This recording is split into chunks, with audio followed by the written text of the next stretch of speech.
過百年歷史嘅原木雕塑、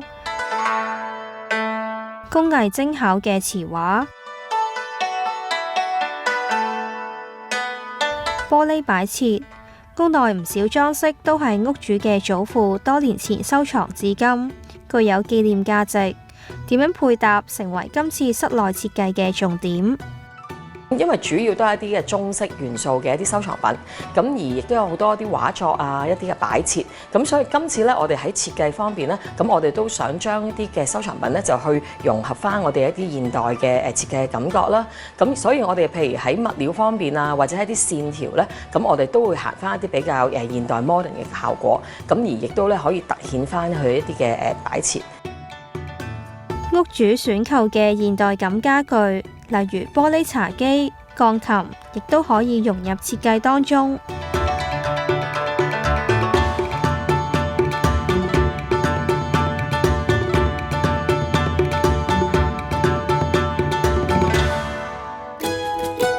屋主一家已經居住喺單位多年，仔仔長大之後需要更多嘅獨立空間，於是重新裝修。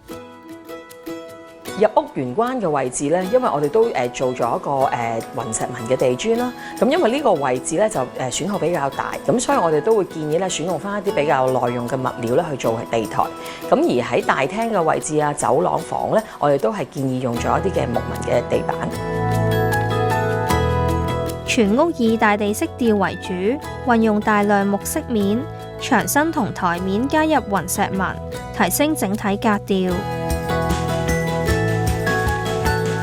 除咗儲物櫃，屋內唔同嘅角落訂做多個玻璃展示櫃，俾屋主放置飾品。間隔嘅高度比一般嘅層架高，方便屋主隨時轉換擺設。電視後嘅牆身以較淺色嘅雲石紋打造，唔會搶去裝飾品嘅焦點。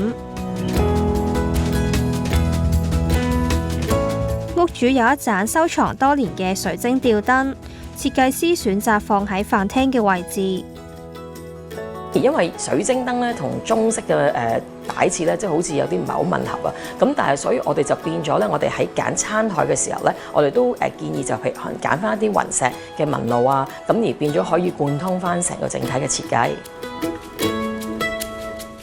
單位原則有3間房。設計上將2間房打通，為男戶主打造私人空間。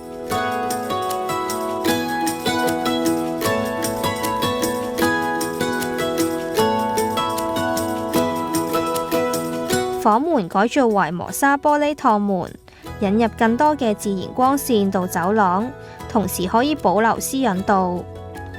房內一邊係書房，另一邊係休息空間。男戶主咧，因為本身咧都有個嗜好啦，佢比較中意飲下酒啊、食下雪茄咁樣享受一下嘅。咁所以咧呢一個房間咧，我哋成個設計嘅感覺咧，都想根據翻譬如佢嘅要求，想帶翻啲嘅英倫風嘅。所以你見到咧，譬如一啲嘅櫃身啊，我哋都除咗落咗一啲花線咧之外咧，咁譬如我哋喺一啲嘅櫃都落咗一啲香檳金嘅一啲嘅框啦，咁而去做咗一個配搭。睡房色調偏向溫暖，加入深色嘅胡桃木做對比，增加層次感。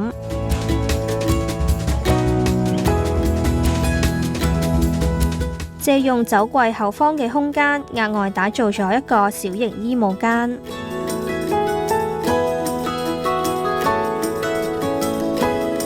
床尾嘅位置特別設計咗一道趟門，配合牆身嘅飾面。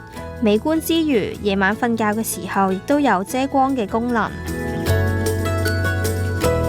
浴室鋪設雲石磚，貫徹整體風格。而洗手盆台面特別選用藍金沙石紋，提升奢華感。